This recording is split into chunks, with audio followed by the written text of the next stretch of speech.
कि यह ज्ञान कृष्ण जी ने नहीं बोला है, तो आपके सामने एक प्रश्न चिन्ह खड़ा हो जाएगा कि ऐसा क्यों है, और साथ ही साथ आपके जानने की उत्सुकता भी होगी। दर्शकों, महाभारत के युद्ध स्थल के बीच में गीता जी का ज्ञान कृष्ण जी के मुख से बोला जा रहा था, लेकिन अगर हम कहें कि कृष्ण जी ने नहीं बोला तो यह आपको सबसे बड़ा झूठ लगेगा। लेकिन यह सत्य है कि गीता जी का ज्ञान कृष्ण जी ने नहीं बल्कि काल भगवान ने बोला है, जिसे शास्त्रों में ब्रह्म कहा गया है। इस सत्य को हम इस प्रकार भी समझ सकते हैं कि जैसे किसी व्यक्ति के शरीर में प्रेतात्मा आकर कुछ बोलती है। इसमें बोल तो प्रेतात्मा रही है, लेकिन हम समझते हैं कि यह बातें वह व्यक्ति बोल रहा हो। दर्शकों, हमने सुना था और यह सत्य भी है कि कृष्ण जी ने शस्त्र न उठाने की प्रतिज्ञा की थी, लेकिन फिर भी कृष्ण जी ने रथ का पहिया उठाकर कौरवों की लाखों सेना का नाश कर दिया था। ऐसा क्यों? अब केवल इतनी सी बातों से हम सत्य स्वीकार नहीं कर सकते जब तक इसका पक्का प्रमाण नहीं मिल जाता। पवित्र गीता जी के ज्ञान को उस समय बोला गया था जब महाभारत का युद्ध होने जा रहा था। अर्जुन ने युद्ध करने से इनकार कर दिया था क्योंकि दो परिवारों कौरवों तथा पांडवों का संपत्ति वितरण पर विवाद था और कौरवों ने पांडवों को आधा राज्य भी देने से मना कर दिया था। दोनों पक्षों का बीच बचाव करने के लिए प्रभु श्री कृष्ण जी 3 बार शांति दूत बनकर गए, परंतु दोनों ही पक्ष अपनी अपनी जिद पर अटल थे। यही बात गीता जी में भी लिखी है कि अर्जुन, मैंने ये विराट स्वरूप तेरे अलावा पहले किसी को नहीं दिखाया। और यह विचार करने वाला विषय है कि कृष्ण जी अगर गीता ज्ञान बोलते तो यह नहीं कहते कि तेरे अलावा पहले किसी को भी नहीं बताया है, क्योंकि कौरवों की सभा में कृष्ण जी अपना विराट रूप दिखा चुके थे। दूसरा प्रमाण पवित्र गीता जी का है। अध्याय 11 श्लोक 32 में कहा है कि अर्जुन, मैं काल हूँ और सबको खाने के लिए प्रकट हुआ हूँ। इस श्लोक में प्रकट लिखा है, जिसका अर्थ होता है कि उसी समय काल कृष्ण जी के शरीर में प्रवेश करके बोला है, क्योंकि अर्जुन युद्ध नहीं करना चाहता था और काल युद्ध करवाना चाहता था। कृष्ण जी ने युद्ध टालने के लिए बहुत प्रयास किए थे तथा युद्ध के पक्ष में भी नहीं थे। तभी काल ने कृष्ण जी के शरीर में प्रेतवत प्रवेश किया और यह ज्ञान बोलना पड़ा। अब कुछ अज्ञानी लोग ये भी कहते हैं कि कृष्ण जी ने अर्जुन को क्षत्रिय धर्म का पालन करवाने के लिए प्रेरित किया था, जबकि कृष्ण जी स्वयं क्षत्रिय थे। एक बार काल्यवन ने कृष्ण जी पर आक्रमण किया था, लेकिन कृष्ण जी ने युद्ध करना सही नहीं समझा, क्योंकि इसमें करोड़ों लोगों की हत्या होती, और यह सोचकर अपने क्षत्रिय धर्म भी न निभाकर गुफा में जाकर छिप गए, जिस कारण इनको रणछोड़ भगवान भी कहने लग गए थे। कि यह सत्य है कि पवित्र गीता जी का ज्ञान काल ने बोला है, और यह गीता अध्याय 11 श्लोक 32 से सिद्ध भी हो गया है, क्योंकि श्री कृष्ण जी काल नहीं थे।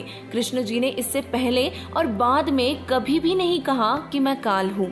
तीसरा प्रमाण अब आपके सामने रखना चाहते हैं। जब तक महाभारत का युद्ध समाप्त नहीं हुआ, तब तक काल ब्रह्म अर्थात एक क्षर पुरुष श्री कृष्ण जी के शरीर में प्रवेश रहा था तथा युधिष्ठिर जी से झूठ बुलवाया कि कह दो कि अश्वत्थामा मर गया है। महाभारत का युद्ध समाप्त होते ही काल भगवान श्री कृष्ण जी के शरीर से निकल गया और श्री कृष्ण जी ने श्री युधिष्ठिर जी को इंद्रप्रस्थ अर्थात दिल्ली की राजगद्दी पर बैठाकर द्वारिका जाने को कहा। तब अर्जुन और अन्य सभी ने प्रार्थना की कि हे कृष्ण जी, आप हमारे गुरुदेव हो और हमें एक सत्संग सुनाकर जाना, ताकि हम आपके सदचिन्हों पर चल सके और अपना आत्म कल्याण कर सके। यह प्रार्थना स्वीकार करके श्री कृष्ण जी ने तिथि, समय और स्थान निहित कर दिया और निश्चित तिथि को श्री अर्जुन ने भगवान श्री कृष्ण जी से कहा कि प्रभु, आज वही पवित्र गीता जी वाला ज्ञान ज्यों का त्यों सुनाना, क्योंकि मैं बुद्धि के दोष से भूल गया हूँ। तब श्री कृष्ण जी ने कहा कि हे अर्जुन, तू निश्चय ही बड़ा श्रद्धाहीन है, तेरी बुद्धि अच्छी नहीं है, ऐसे पवित्र ज्ञान को तू क्यों भूल गया? और फिर स्वयं कहा कि अब उस पूरी गीता ज्ञान को मैं नहीं कह सकता, अर्थात मुझे ज्ञान नहीं।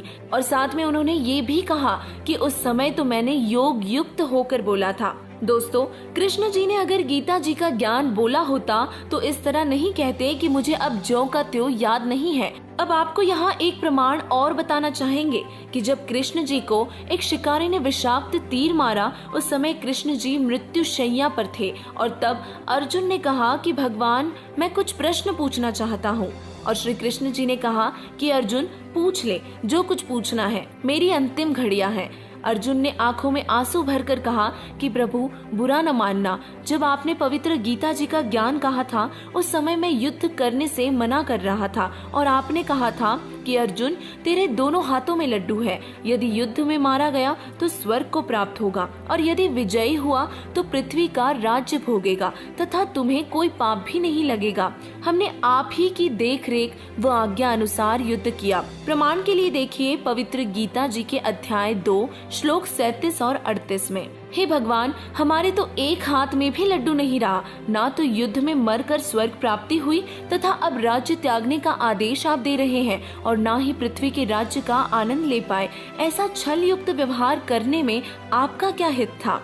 अर्जुन के मुख से यह वचन सुनकर युधिष्ठिर जी ने कहा कि अर्जुन, ऐसी स्थिति में जब भगवान अंतिम श्वास गिन रहे हैं, आपका शिष्टाचार रहित व्यवहार शोभा नहीं देता। श्री कृष्ण जी ने कहा कि अर्जुन, मैं अंतिम स्थिति में हूँ और तुम मेरे अत्यंत प्रिय हो। आज वास्तविकता बताता हूँ कि कोई खलनायक जैसी और शक्ति है जो अपने को यंत्र की तरह नचाती है। मुझे कुछ मालूम नहीं है कि गीता में क्या बोला गया था, परंतु अब मैं जो कह रहा हूँ वो तुम्हारे हित में है। श्री कृष्ण जी यह वचन अश्रुयुक्त नेत्रों से कहकर प्राण त्याग गए। दर्शकों, इन सभी प्रमाणों से सिद्ध हुआ कि पवित्र गीता जी का ज्ञान श्री कृष्ण जी ने नहीं कहा, यह तो ब्रह्म अर्थात ज्योति निरंजन काल ने बोला है, जो 21 ब्रह्मांडों का स्वामी है और जिसे काल कहते हैं। दर्शकों, हम भी इस सच्चाई से वंचित ही रह जाते यदि हमें गीता जी में बताए गए तत्वदर्शी संत के सत्संग प्रवचन न मिलते, और वो महापुरुष कोई और नहीं बल्कि जगत गुरु तत्वदर्शी संत रामपाल जी महाराज जी ही है।